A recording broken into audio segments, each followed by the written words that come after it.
Bueno, el tema que vamos a abordar el día de hoy en esta presentación es el de fisiopatología de las arritmias. Como coordinador de residente tercer año tenemos al doctor López Alejandro, como coordinadora de segundo año tenemos a la doctora Diana Escobedo para esta sección de el tema en particular y pues un servidor que vamos a empezar con el tema. ¿De acuerdo? Ahora, los objetivos de esta presentación es conocer los factores genéticos ligados a las arritmias. 2. Conocer los factores moleculares ligados a las arritmias. 3.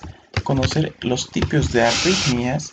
Y 4. Conocer la fisiopatología o los mecanismos a través de los cuales se generan las arritmias. ¿De acuerdo? Antes que nada tenemos que saber qué es una arritmia. Valles de Luna las define como cualquier ritmo cardíaco diferente al ritmo sinusal.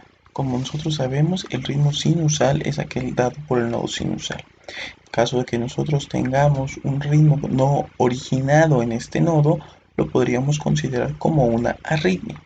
¿De acuerdo? Ahora, para que se genere una arritmia, nosotros tenemos que cumplir la suma de diferentes factores. Algunos de estos factores son los factores genéticos y en estos factores genéticos nosotros encontramos arritmias familiares y miocardiopatías familiares. Ahora, además de los factores genéticos, también para que se presente una arritmia debemos nosotros presentar factores ambientales. Ahora, estos factores ambientales pueden ser factores funcionales o estructurales.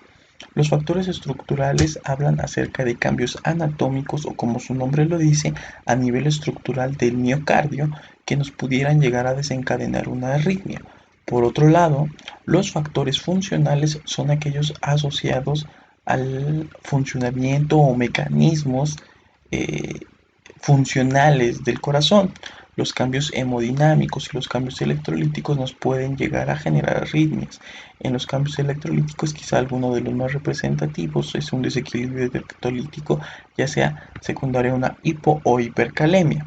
¿De acuerdo? Estos cambios electrolíticos nos generan alteraciones a nivel funcional que al final son factores ambientales. Si esta persona, además de estas manifestaciones, presenta algún factor genético, la probabilidad de que presente una arritmia es sumamente elevada.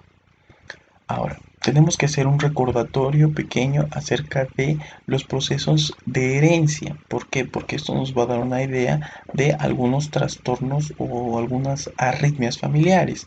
Tenemos la herencia autosómica dominante en la cual si uno de los padres presenta la enfermedad, aquí tenemos la iconografía abajo, disculpen, eh, presenta la patología manifiesta como tal, las probabilidades de que la descendencia la presente es de un 50%.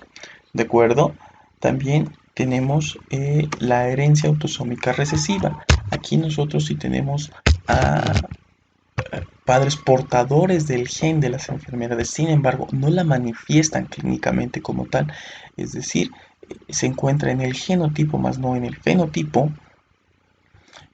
Si se juntan dos personas que son portadores, existe una posibilidad de que la descendencia pudiera llegar a presentar la enfermedad manifiesta o en todo caso generar un nuevo portador sintomático. ¿De acuerdo? Es importante resaltar que en las enfermedades de herencia autosómica recesiva es necesario que ambos padres presenten el gen de la enfermedad. Aquí tenemos el ejemplo. Hay uno que se encuentra afectado y uno que no. Por lo tanto, toda la descendencia será portadora asintomática. También tenemos las enfermedades ligadas directamente al cromosoma X y la herencia mitocondrial. Como recordemos, el ADN mitocondrial es heredado directamente de la madre.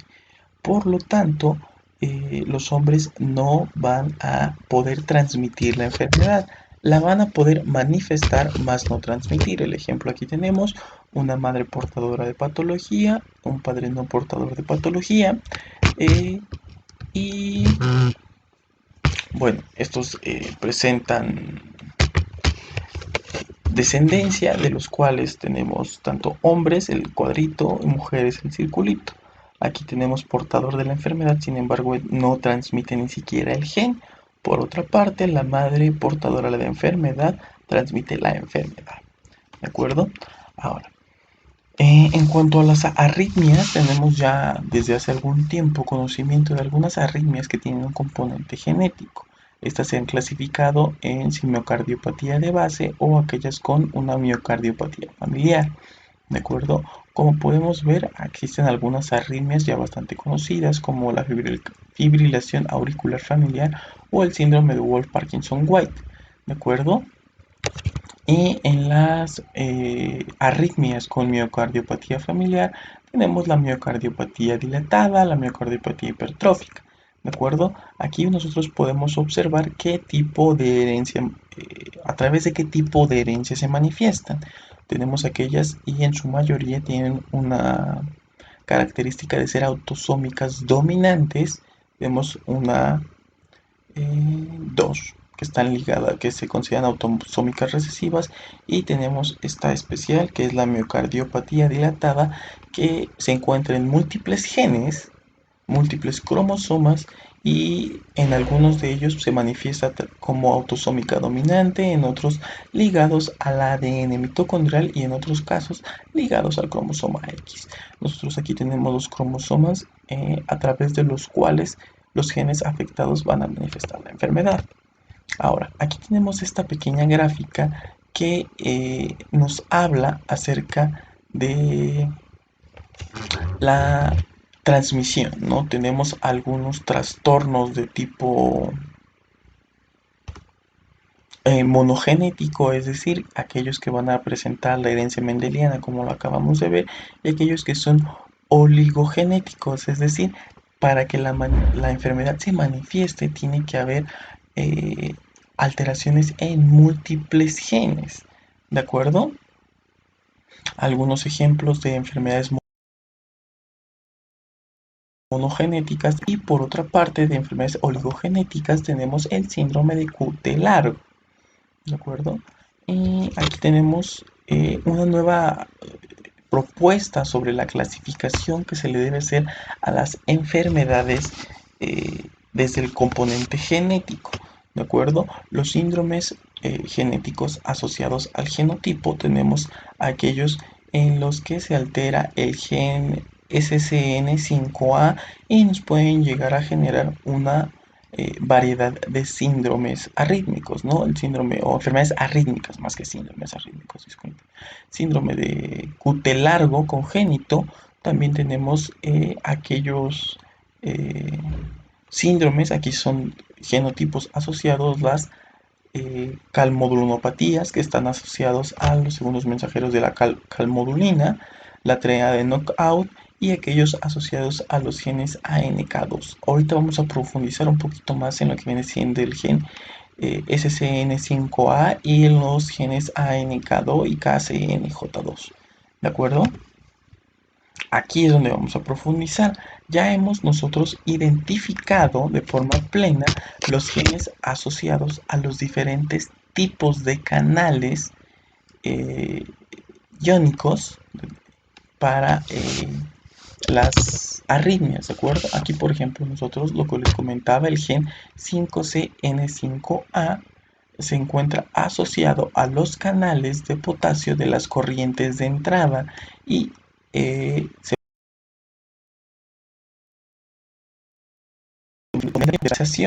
¿de acuerdo? Aquí tenemos qué canal se afecta, tanto en nivel ventricular como a nivel auricular. En ambos casos, el 5CN5A está asociado a los canales de sodio de las corrientes rápidas de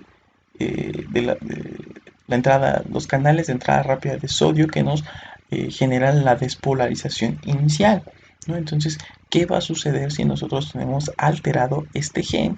Pues vamos a tener alteraciones en la despolarización inicial generada por las corrientes de los canales rápidos de sodio. También tenemos los genes aquí, como les comentaba, el gen KCNJ2, que es otro de los que vimos aquí, se encuentra asociado ya no tanto en la despolarización, sino más bien en la repolarización, y en este caso se encuentra asociado a los canales lentos de potasio que se manifiestan durante la meseta. ¿De acuerdo? Entonces, como podemos ver, si nosotros tenemos afectación del gen 5CN5A, vamos a tener afectaciones a nivel de la despolarización, y KCNJ2 vamos a tener alteraciones a nivel de la repolarización. Como podemos ver, de hecho es una familia de genes, tenemos los KCN, aquí tenemos KCND, KCNH, KCNQ, KCNA5. ¿De acuerdo? Cada uno de estos genes expresa de forma diferente algunos canales con funciones diferentes, ¿no? Tenemos los canales de sodio, los canales de calcio, canales de potasio, canales lentos de potasio, y de esta forma, dependiendo del gen afectado, va a ser el canal afectado, y dependiendo del canal afectado, va a ser el punto en la despolarización en la que vamos a presentar alteración y el tipo de arritmia que se va a desencadenar. ¿De acuerdo? Ahora, estas alteraciones a nivel genético nos van a generar alteraciones moleculares, que es lo que les comentaba. Ahora, las alteraciones moleculares generadoras de arritmias, es decir, que el gen que va a modificar. Bueno, el gen puede modificar, como ya lo mencionamos, canales iónicos o genes que expresen la transcripción proteica para la formación de un canal iónico. Los genes van a afectar, o más bien se van a ver afectados, uniones celulares o las tight junctions, que se le dice en inglés. También puede haber afectación molecular a nivel de las proteínas contráctiles o de las proteínas citoesqueléticas de los miocitos cardíacos. ¿De acuerdo? Estas son las alteraciones que nosotros vamos a presentar. Ahora, como ya les había comentado, pues si nosotros tenemos alteraciones en los genes de la familia KCN, en este caso KCNH2, que codifica para los canales de entrada lentos de potasio, vamos a tener alteraciones en la repolarización, es decir, va a ser la repolarización más lenta, es decir, el periodo de meseta se va a prolongar. Cuando nosotros tenemos alteraciones en esta familia, podemos llegar a presentar lo que viene siendo alteraciones y síndrome de QT largo. Si nosotros aumentamos el periodo de repolarización, va a prolongarse el periodo QT. ¿De acuerdo? Y en las alteraciones del gen 5N5, SNC5A, nosotros podemos presentar, codifica para canales de la entrada rápida de sodio, ¿no? Puede ser aquí diferentes de que no se produzca la adecuada despolarización, ¿de acuerdo?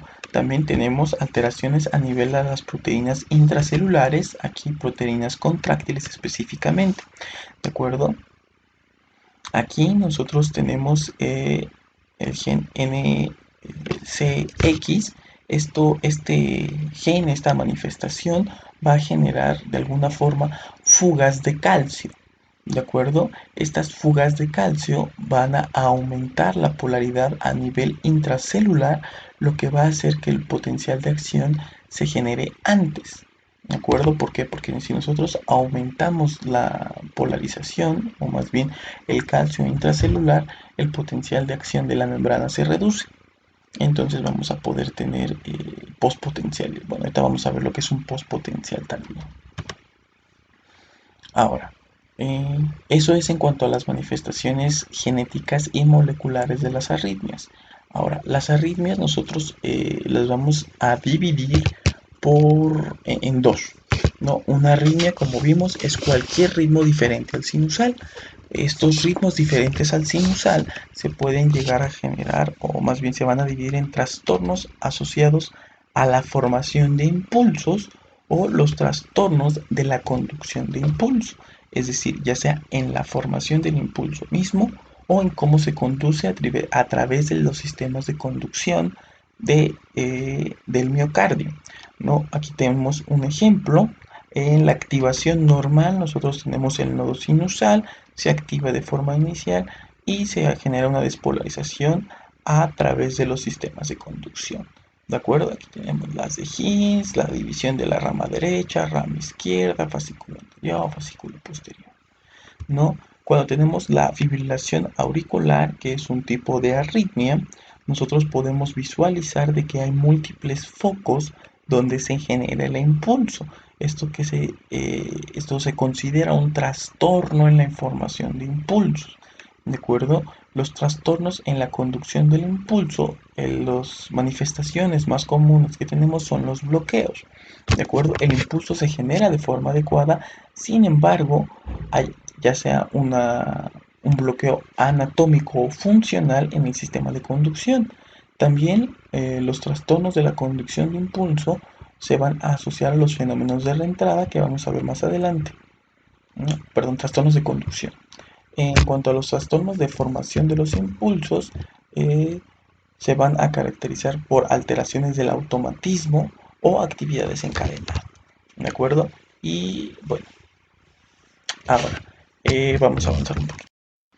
Bueno, entonces hablábamos acerca de los trastornos de la formación de impulsos asociados al automatismo, y el automatismo se puede ver alterado de dos formas, ya sea un automatismo normal alterado o un automatismo anormal.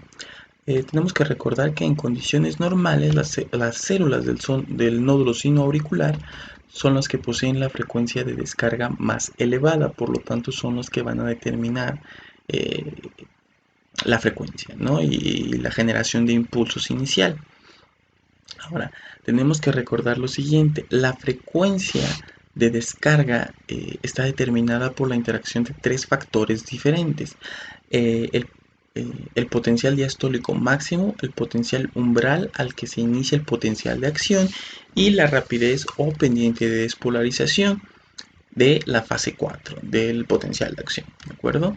Ahora, un cambio en cualquiera de estos tres factores nos puede modificar la frecuencia de generación de impulsos, ¿de acuerdo? Mm, bueno,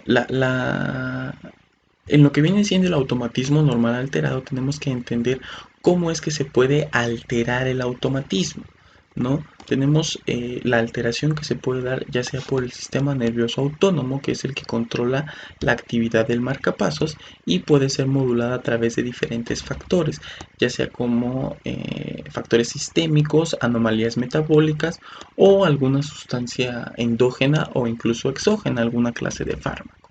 ¿De acuerdo? Por ejemplo, la actividad parasimpática reduce la frecuencia de descarga de las células de marcapasos al liberar la acetilcolina e hiperpolarizar las células mediante un aumento de la conductancia de los canales de potasio. ¿De acuerdo? También puede reducir la actividad de los canales de calcio y reducir aún más la frecuencia.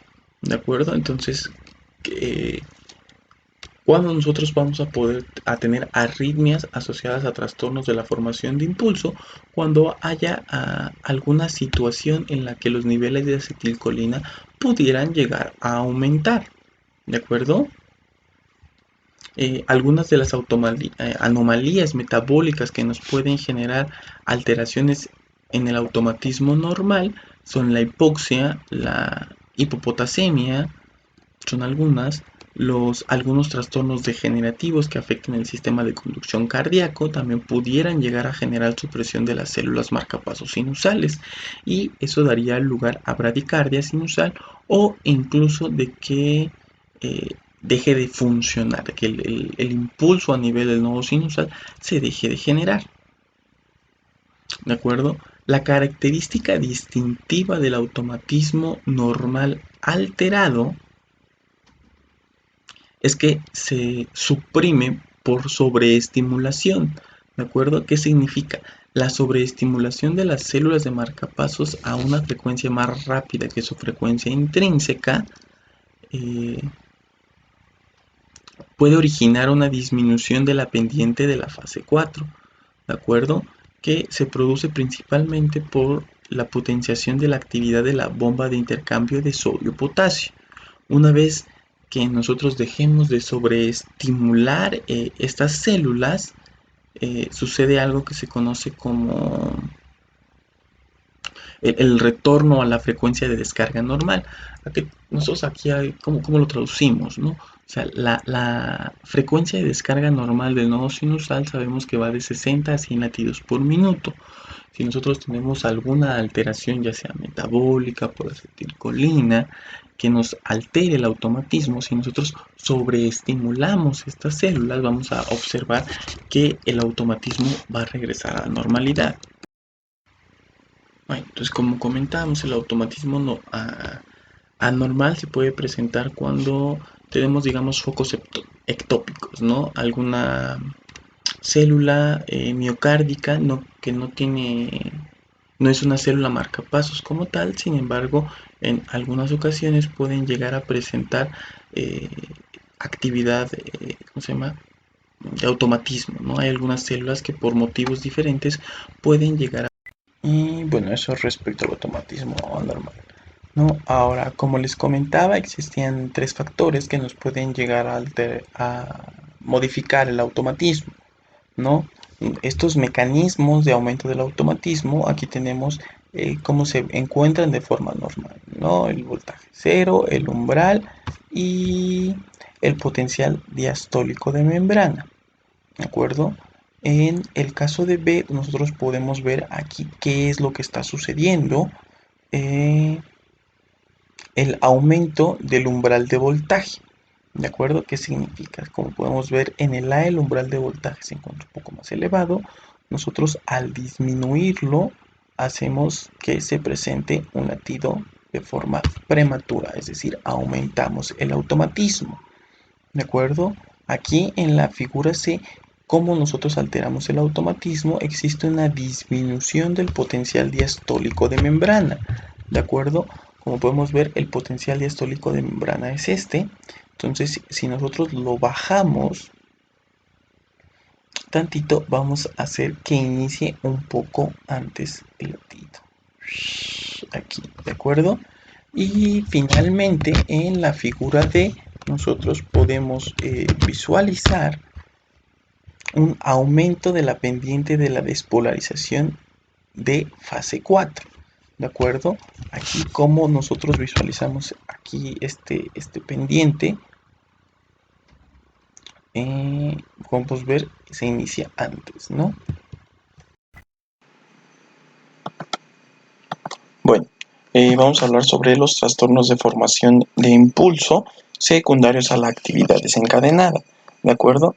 Tenemos primero que entender qué es la actividad desencadenada, ¿de acuerdo? La actividad desencadenada como tal se define como la iniciación de un impulso causado por postpotenciales. Un postpotencial es la oscilación del potencial de membrana que se produce durante o inmediatamente después de un potencial de acción precedente. Es decir, nosotros vamos a tener un potencial de acción desencadenado de forma natural y la actividad desencadenada es un postpotencial, es decir, un potencial que se presenta posteriormente a este potencial de acción original. Ahora, los potenciales de la actividad desencadenada, perdón, se puede subdividir según su temporalidad, ¿de acuerdo? Y según su temporalidad se dividen en actividad desencadenada por postpotenciales tardíos o actividad desencadenada por potenciales precoces. Ahora, la actividad desencadenada por postpotenciales precoces son aquellos que se producen durante la fase 2 o 3 del potencial de acción, mientras tanto, los desencadenada por pospotenciales tardíos son aquellos que se producen después de completar la fase de repolarización o la fase 4. ¿De acuerdo? Ahora, los pospotenciales tardíos se producen tras haber completado la repolarización durante la fase 4. Estas oscilaciones, estos cambios causan diversas alteraciones que de alguna forma pueden elevar las concentraciones de calcio a nivel intracelular, lo que viene siendo la parte, en el momento que se encuentra en diástole. ¿De acuerdo? Esto da lugar a un nuevo potencial de acción. ¿De acuerdo? Ahora, ¿qué son algunos? Ahorita vamos a ver algunos de los agentes o situaciones que nos pueden llegar a producir estos postpotenciales tardíos. ¿De acuerdo? Respecto a los postpotenciales de acción precoces, estos se pueden producir ya sea en la fase 2 o en la fase 3 del potencial de acción. ¿De acuerdo? Y bueno, cabe destacar que aquellos que se presenten durante la fase 2 parecen estar más relacionados con las corrientes de calcio, mientras que los que se presentan en la fase 3 parecen estar más relacionados a las corrientes de potasio. ¿De acuerdo? Aquí nosotros tenemos la representación gráfica de cómo se pueden llegar a presentar los postpotenciales.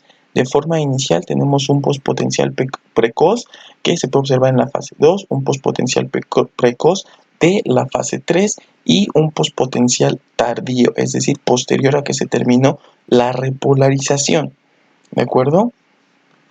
Nosotros tenemos que estar conscientes de algo. La fase de meseta que existe en el potencial de acción es un periodo de alta resistencia de membrana, es decir, que no es fácilmente despolarizable, ¿no? Ahí la membrana es altamente resistente y hay un bajo flujo de corriente, esto por los diferentes canales que se activan, ¿de acuerdo? Entonces, si nosotros tenemos alterados estos canales y existen pequeños cambios en las corrientes, se van a manifestar de formas importantes. Ahora, hay que estar conscientes de algo. La condición fundamental o algo que va a caracterizar a cualquier clase, bueno, más bien a los postpotenciales precoces, disculpen, es la prolongación del potencial de acción, ¿de acuerdo? O sea, imagínense que va aquí el potencial, lo normal es que, bueno, este es mejor. Va aquí, va aquí, va aquí, va aquí, lo normal es que baja, baja, baja, baja, pum, ¿no? Pero al menos aquí, por la presencia de este postpotencial precoz, ya tenemos un alargamiento en la duración de lo que viene siendo el potencial de acción natural, ¿de acuerdo?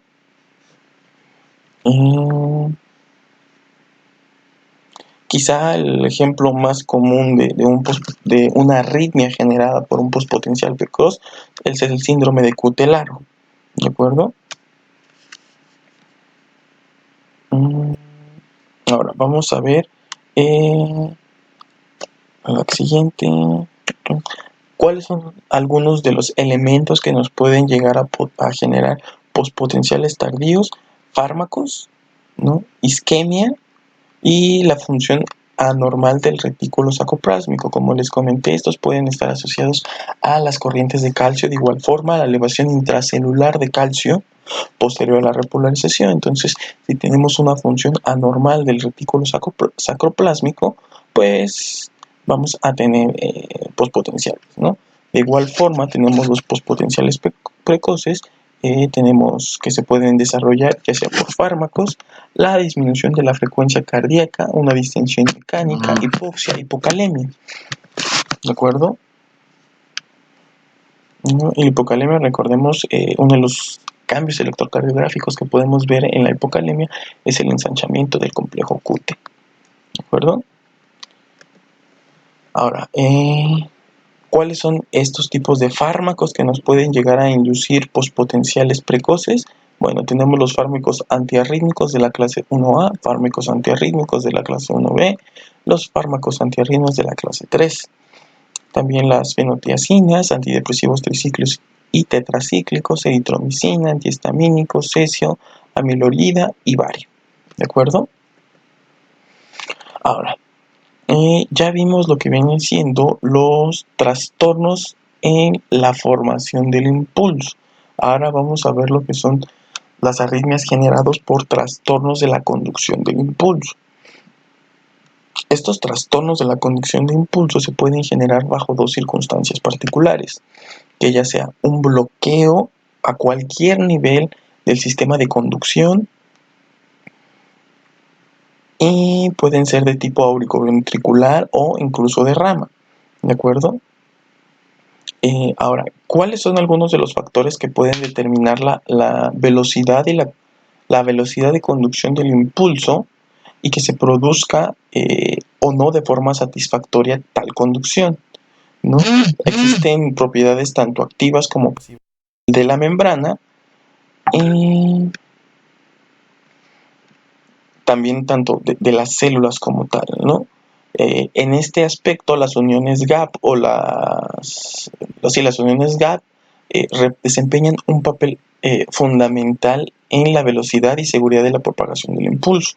Como les comentaba previamente, algunas alteraciones a niveles moleculares que nos generan las arritmias son alteraciones en los canales iónicos, alteraciones de proteínas intracelulares, las alteraciones justamente de las uniones gap, de las uniones estrechas, o también de las proteínas del citoesqueleto, ¿de acuerdo? Ahora, otro de los condiciones que nos generan trastornos en la conducción son los fenómenos de entrada, de reentrada. Los fenómenos de reentrada se pueden dividir en su parte en dos: reentrada funcional o reentrada anatómica. En la primera, cuando hablamos de una reentrada anatómica, es cuando existen vías alternas o vías aberrantes en los sistemas de conducción que nos van a generar este fenómeno, ¿de acuerdo? Y en el funcional es cuando no existe una alteración anatómica como tal, pero por diversas circunstancias se puede llegar a generar un fenómeno como tal, ¿de acuerdo? Ahora, ¿cuáles son o qué necesitamos nosotros? ¿Qué vamos a encontrar cuando estemos hablando de reentrada? Primero que nada tenemos que encontrar un sustrato, es decir, dónde se va a generar. Tenemos que encontrar una zona de bloqueo, un bloqueo unidireccional, todo esto los vamos a ver un poquito más, un trayecto de conducción lenta y un trayecto de conducción rápida. Una masa crítica de tejido va a ser el tejido cardíaco donde se va a desarrollar, y un desencadenante.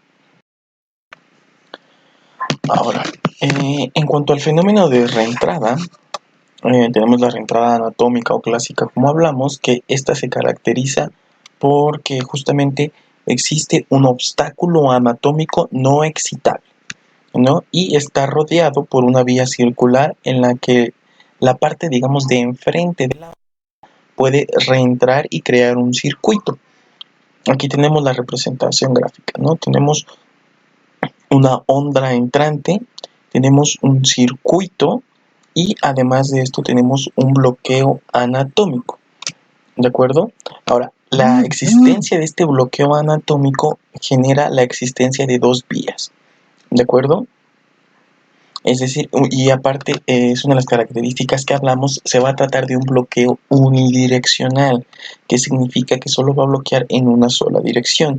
Esto es sumamente importante, ¿por qué? Porque la otra parte donde se divide la onda va a propagarse y va a generar un circuito. Ahora, tenemos que entender algo. El inicio o mantenimiento de un fenómeno de reentrada depende de la velocidad de conducción y del periodo refractario de cada vía, ¿de acuerdo? Los cuales van a determinar la longitud de onda, ¿no? Aquí la longitud de onda es igual a la velocidad de conducción por el periodo refractario de esa vía. Entonces, cualquier condición que acorte el periodo refractario nos va a generar o va a propiciar que exista el fenómeno de reentrada. ¿Esto cómo lo podemos explicar, ¿no? O sea, tenemos que tener en cuenta que va a entrar la onda, va a despolarizar, despolarizar, despolarizar, despolarizar. Todo esto se va a estar despolarizando, ¿de acuerdo? Para cuando la onda llegue acá, el tejido ya despolarizado en la parte de atrás, o digamos en la cola de la onda, ya va a estar en un periodo de repolarización, ¿de acuerdo? Entonces, cuando suceda que aquí se divida y se regrese el impulso, todo esto ya anteriormente despolarizado se va a repolarizar nuevamente, ¿de acuerdo? A este es lo que se le conoce como intervalo o gap excitable, ¿de acuerdo? Que es que lo que se encuentra por enfrente del potencial de acción se está despolarizando y lo que se encuentra aún no se encuentra más bien ya se repolarizó, por lo cual puede ser nuevamente excitable. Esto es lo que perpetúa la reentrada, pero también es lo que nos explica cómo es que funciona la estimulación eléctrica en caso de arritmias. ¿Por qué? Porque si todo el tejido siempre se encontrara repolarizado, en un estado refractario, los fenómenos de reentrada no se darían y tampoco serviría la terapia eléctrica. Pero como la repolarización se va dando conforme avanza el potencial de acción, es lo que nos explica tanto el fenómeno de reentrada como las maniobras de intervención a través de terapia eléctrica. ¿De acuerdo? Ahora, esto es la reentrada anatómica o reentrada clásica. Ahora, aquí podemos observarlo un poquito más gráficamente. Aquí tenemos una taquicardia por reentrada nodal, que significa que el sustrato anatómico o el sitio donde se está generando el fenómeno de reentrada es el sino auricular.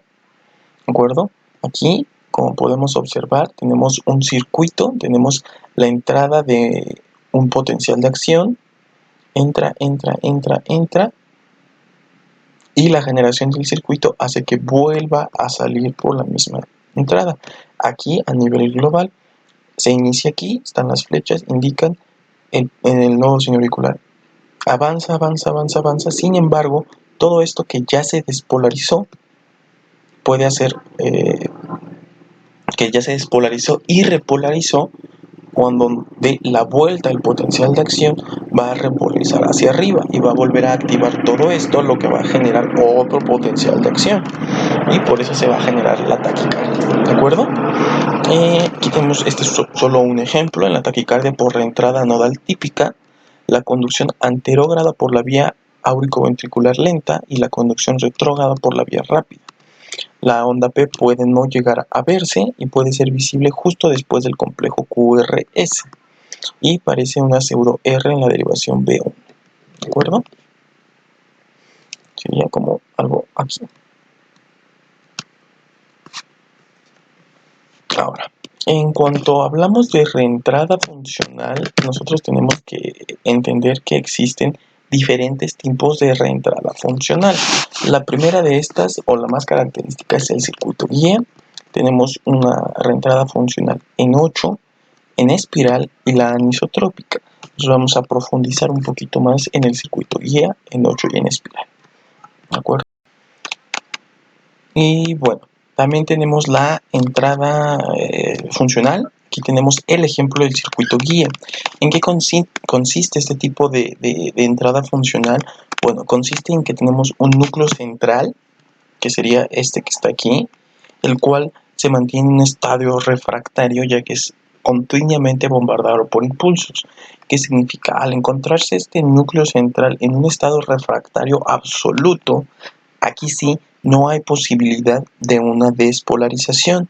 Sin embargo, el tejido parcialmente refractario, que es el tejido circundante, este sí puede ser despolarizado y repolarizado. Entonces lo que sucede aquí es que sucede una despolarización. Tenemos el núcleo que no se puede despolarizar y en el tejido inmediatamente circundante a este núcleo tenemos que se genera un tejido despolarizable. Se despolariza, avanza, pero al ser una situación circular, todo lo que ya está aquí atrás puede ser nuevamente despolarizable.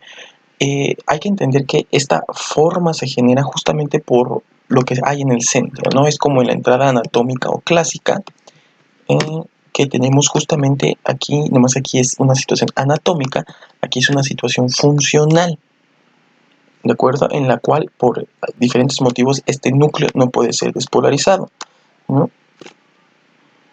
Y bueno, el siguiente ejemplo que tenemos nosotros aquí es el del circuito de tipo espiral.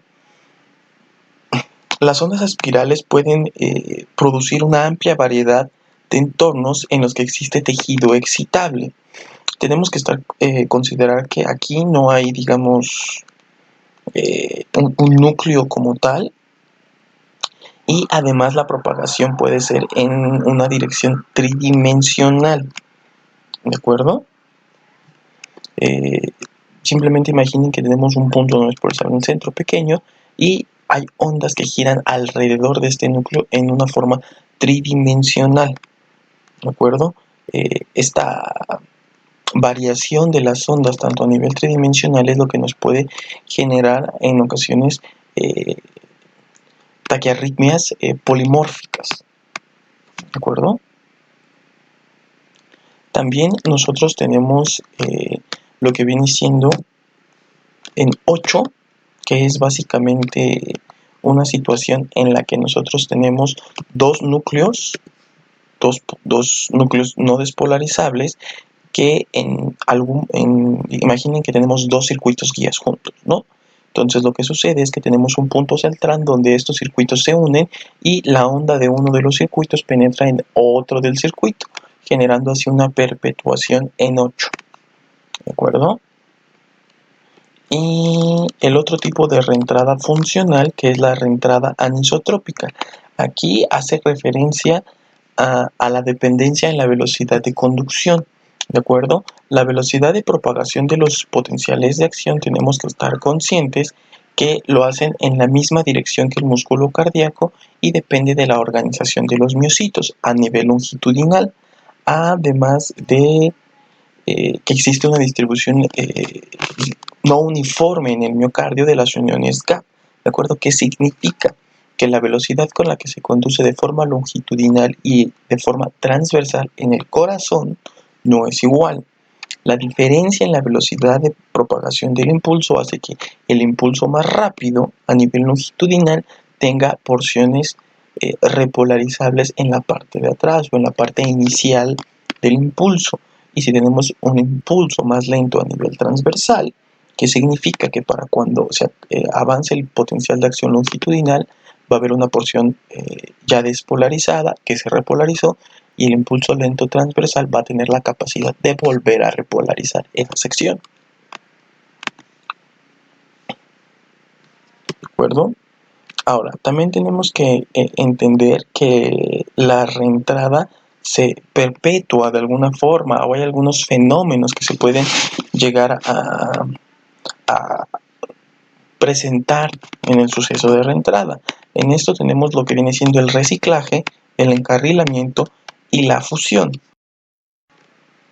Bueno, en lo que respecta a los mecanismos que comentamos, el reciclaje como tal es el acto de adelantar un impulso de la taquicardia o de la arritmia como consecuencia de estímulos externos aplicados de forma prematura. ¿Esto qué significa? Nosotros vamos a tener nuestro circuito de reentrada funcional que se va a generar, digamos, el nodo sinusal, ¿no? Como el ejemplo que veíamos de la reentrada nodal. El impulso se genera a nivel del nodo sinusal y el fenómeno de reentrada se genera a nivel del nodo sinoauricular. ¿De acuerdo? Ahora, si nosotros tenemos una alteración en la formación del impulso y nos genera un impulso antes de que se termine, digamos, de alguna forma el proceso de reentrada, vamos a tener un reciclaje. Ejemplo, tenemos la reentrada donde, aquí está, ¿no? El reciclaje, perdón, este fenómeno. Entra, se propaga, sale. Entra, se propaga, sale. Esto es como, digamos, el fenómeno normal de reentrada, ¿de acuerdo? Ahora, el reciclaje se da cuando el azulito es el primer impulso, ¿de acuerdo? Se da un impulso, posteriormente se genera un segundo impulso de forma prematura. ¿Qué es lo que va a suceder aquí? ¿De acuerdo? Va a entrar el estímulo extra y en una situación anterógrada va a chocar con el impulso previo. Esto va a cesar aquí el impulso. Sin embargo, si el impulso entra cuando ya esta zona se ha repolarizado del impulso previo,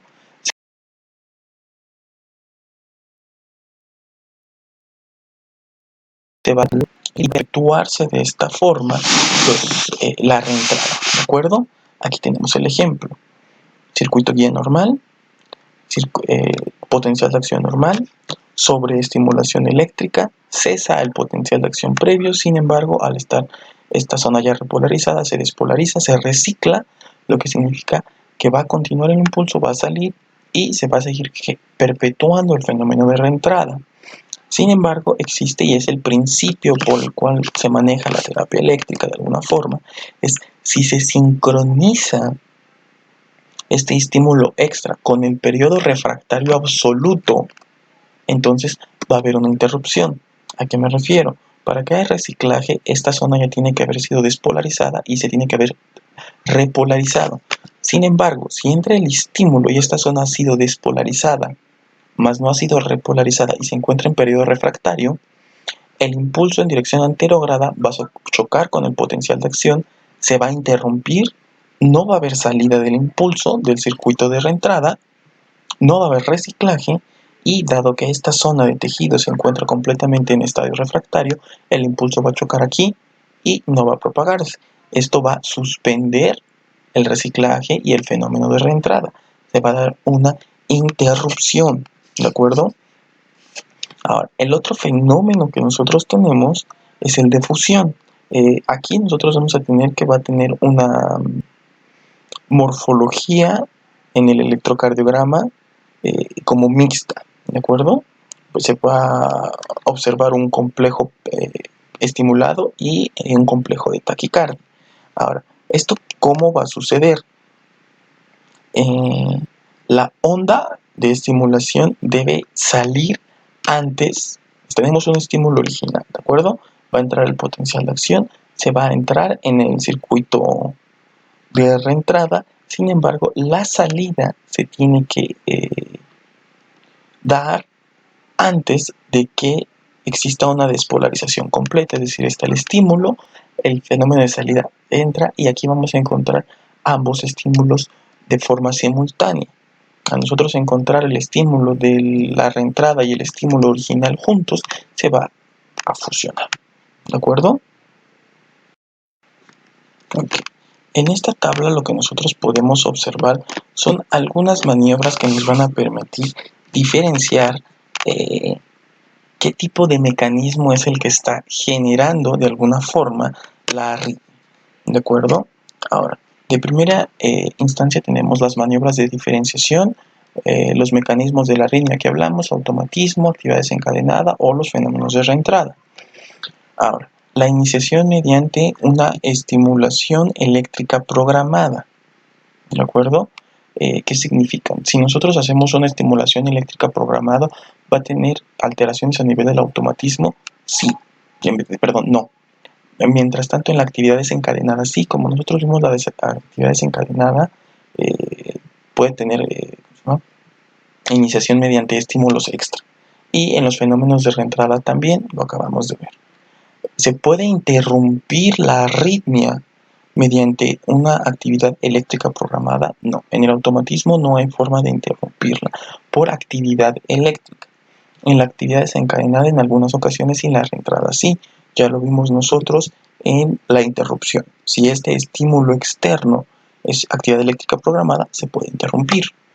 El primer intervalo al inicio, ¿cómo va a ser? Largo calentamiento, corto y va a ser corto, igual o más que el resto. Y el primer intervalo al inicio va a ser más largo que los siguientes. La morfología del primer latido en el automatismo siempre va a ser igual en todos. El primer latido va a ser diferente a los siguientes y igual, en la reentrada el primer latido siempre va a ser diferente a los siguientes, ¿de acuerdo? ¿Qué va a suceder si nosotros administramos adenosina? Cuando tenemos alteraciones por automatismo, va a suceder un enlentecimiento transitorio sin respuesta. En la actividad desencadenada se va a interrumpir la arritmia y en los fenómenos de reentrada va a ser ausencia de respuesta o se va a deber a que se trata de un bloqueo AB, ¿no? En cuanto a las catecolaminas, como en el automatismo, si nosotros administramos catecolaminas, el automatismo va a aumentar. En el caso de la actividad desencadenada, va a aumentar solo si la actividad desencadenada se está generando por pospotenciales tardíos. Y en la reentrada, pues es variable, puede haber tanto aumento como disminución. Respuesta a la estimulación eléctrica programada durante la taquicardia, se va a dar un fenómeno de reciclaje con pausa compensatoria y en la actividad desencadenada y en el fenómeno de reentrada puede haber un reciclaje o interrupción, ¿de acuerdo? Y Maniobra de diferenciación, reciclaje, confusión, no va a haber, no vamos a tener nosotros fenómenos de fusión, entonces no va a haber manifestación electrocardiográfica de ambas situaciones, ¿de acuerdo? Y el reciclaje confusión, en la que desencadena no va a haber reciclaje confusión, y en la reentrada, que fue el ejemplo que nosotros dimos en la diapositiva previa, pues sí se va a presentar, ¿de acuerdo? Respuesta a estimulación continua, efectivamente el automatismo, si nosotros generamos una sobreestimulación, se va a suspender y va a regresar a la normalidad. En la que desencadenada puede haber una aceleración o interrupción, y en la reentrada va a haber un encarrilamiento o interrupción. En el automatismo no va a haber, en la que desencadenada tampoco, pero en el fenómeno de reentrada sí, ¿no? Ahora, todo eso fue inicialmente asociado a las arritmias y taquiarritmias. También tenemos otro tipo de arritmias que son las bradiarritmias, ¿de acuerdo?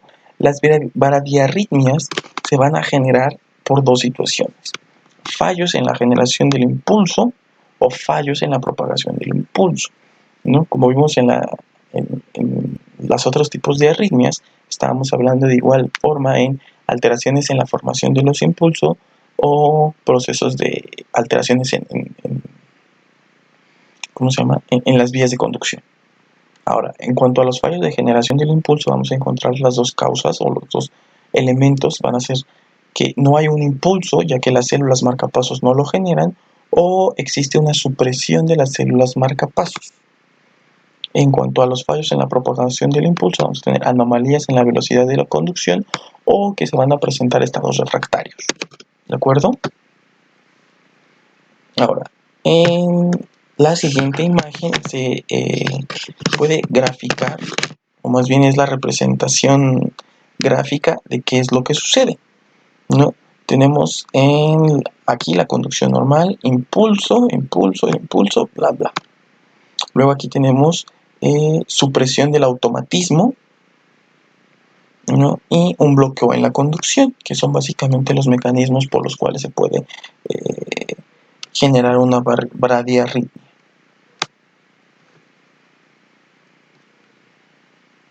Y pues eso sería todo.